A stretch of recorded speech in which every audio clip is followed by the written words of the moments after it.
Saya heran melihat negara kita, Republik Indonesia ini telah menjadi negara sampah soal peradaban dan kebaikan. Negara kita telah menjadi negara sampah soal akal budi. Orang sekarang lebih suka mempertahankan tempat prostitusi, tempat keburukan, kemaksiatan dipertahankan, dan bahkan menikmati rezeki dari sana daripada mempertahankan rumah ibadah yang jelas-jelas mendekatkan manusia kepada Tuhannya. Dengarkan sendiri ya. Ya, saya lemot ini sudah. Nih ya, saya putarkan ini statement seorang ustadz tentang agama Islam nih. Anda dengar nih ya. Kita menghadapi orang kafir, ya tetap dia orang kafir. Masih ada apa? Barok orang kafir. Gak bisa mencintai orang kafir, gak boleh orang beriman mencintai orang kafir, tidak boleh selama-lamanya, tidak boleh. Hatta dia orang tua, anak, saudara, gak boleh mencintai orang kafir. Gak boleh ada sebelah zarroh ini cinta orang kafir, tidak boleh selama-lamanya. Kalau dia mencintai orang kafir, maka dia bukan orang beriman. Nah, itulah ajaran Islam.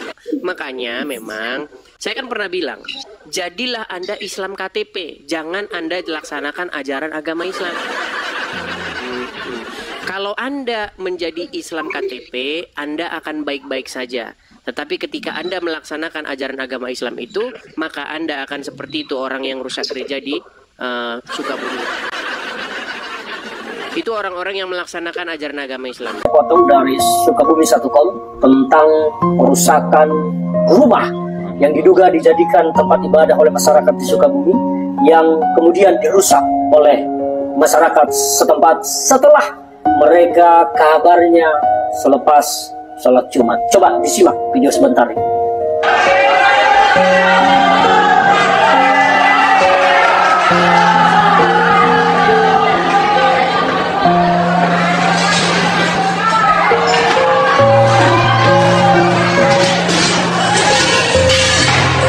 Nah, itu adalah video yang saya potong. Sebuah peristiwa perusakan rumah yang katanya digunakan untuk beribadah oleh masyarakat Kristen di sana. Saya heran melihat negara kita, Republik Indonesia ini telah menjadi negara sampah soal peradaban dan kebaikan. Negara kita telah menjadi negara sampah soal akal budi. Orang sekarang lebih suka mempertahankan tempat prostitusi, tempat keburukan, kemaksiatan dipertahankan, dan bahkan menikmati rezeki dari sana daripada mempertahankan rumah ibadah yang jelas-jelas mendekatkan manusia kepada Tuhannya. Terlepas itu agama apapun. Ini adalah kebusukan yang terjadi di negara ini. Dan pemerintah sampai sekarang diam soal kesulitan kelompok minoritas untuk beribadah di negara ini. SKB 2 menteri dulu pernah saya gugat terus-menerus untuk dicabut. Tetapi teman-teman kita Kristen juga banyak pejabat di negara ini mulutnya bungkang belum diam. Saya geram melihat video ini. Orang-orang Kristen di mana-mana kesulitan masih untuk beribadah, masih terus kesulitan untuk mendirikan rumah ibadah. Karena apa? Adanya SKB yang mengatur izin-izin yang tidak diperlukan. Mengapa orang mau beribadah saja harus mendapat izin dari manusia? Tuhan saja tidak pernah menuntut izin untuk beribadah. Kenapa manusia di Indonesia ini, negara munafik ini, harus menuntut izin untuk beribadah?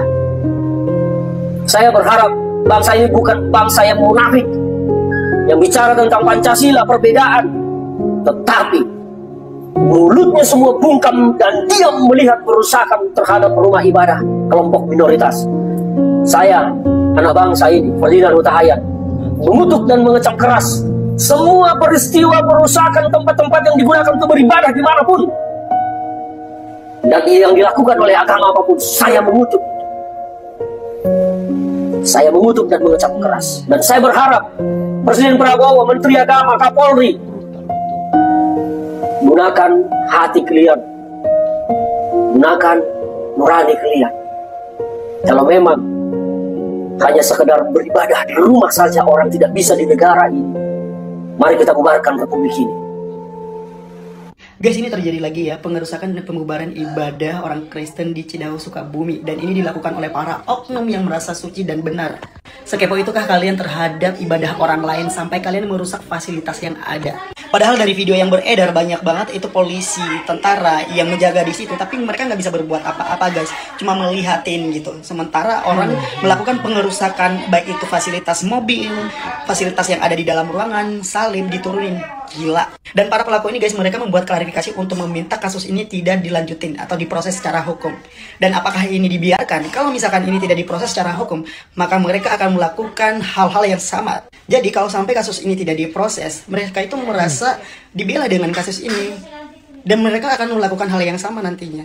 Dan apakah pemerintah membiarkan orang-orang yang seperti ini merusak toleransi yang ada di Indonesia ini?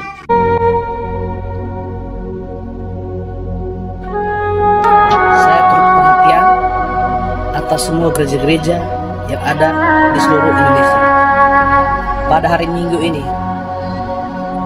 Ingat hari Minggu ini Tuhan berkata dalam Matius 10 ayat 22, dan kamu akan dibenci semua orang oleh karena namaku. Tetapi ingat ya, tetapi orang yang bertahan sampai pada kesudahannya akan selamat. Itu firman Tuhan yang hidup. Sekalipun kalian merobohkan bangunan gereja, iman kami tidak akan gentar. Ingat itu.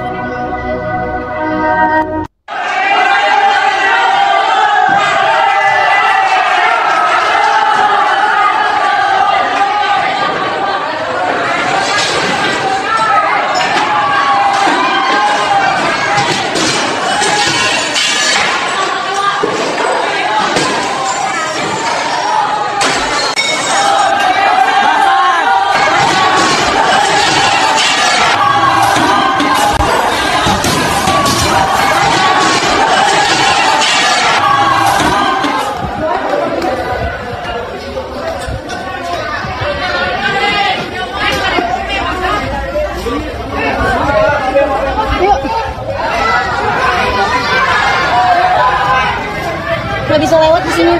Ke sini Kak, sempit Kak.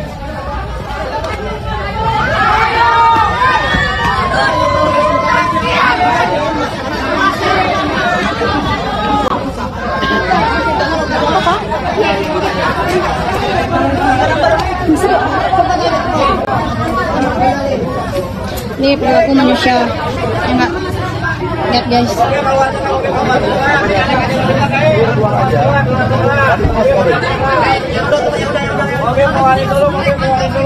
Misi dong,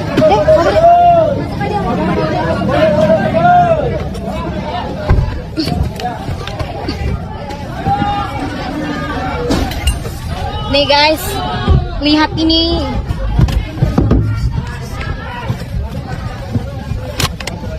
Keadilan macam apa di Indonesia kayak gini?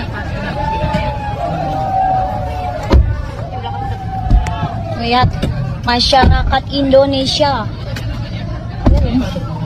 katanya toleransi.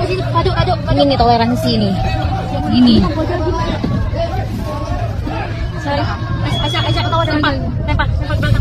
Biar Tuhan Yesus yang balas.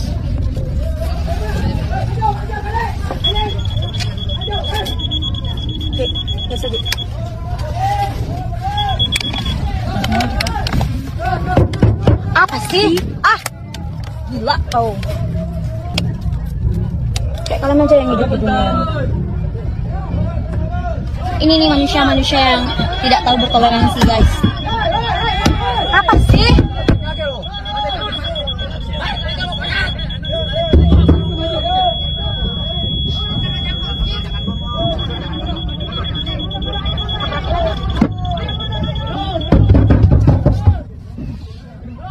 Gila. Apa sih? Ini nih muka-muka bahagia ini guys. Ini orang Islam semua di sini. Lihat. Lihat. Ya, teman-teman sekalian, kita baru saja menyaksikan peristiwa yang sangat menghayat hati ya di Sukabumi ya. Peristiwa penghancuran properti dan penghinaan terhadap simbol-simbol Kristen yang dialami oleh saudara kita di Sukabumi sungguh memprihatinkan, saudara ya.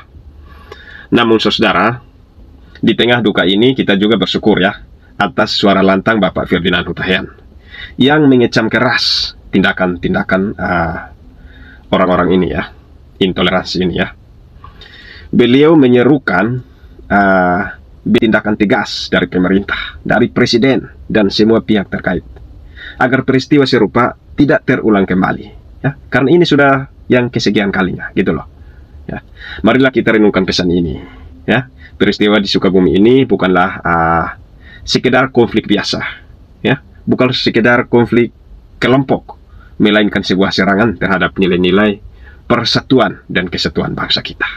Ya, kita sebagai umat Kristen, kita dipanggil untuk menjadi garam dan terang dunia.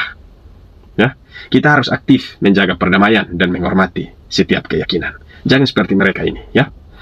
Dan kita sebagai orang Kristen wajib memaafkan mereka seperti yang Tuhan Yesus ajarkan kepada kita, ya. Kepada para penceramah, marilah kita menyampaikan firman Allah dengan baik, ya. Menanamkan nilai-nilai kasih dan toleransi, ya, dan persatuan di hati jemaat, ya. Pendidikan rohani yang benar akan mencegah tindakan-tindakan brutal dan penuh kebencian seperti ini, ya. Semoga Tuhan memberikan kekuatan dan hikmat kepada kita semua, ya, untuk terus membangun persatuan dan kesatuan bangsa ini, ya, serta menjadi teladan kasih dan damai bagi sesama. Salam waras, Tuhan Yesus memberkati.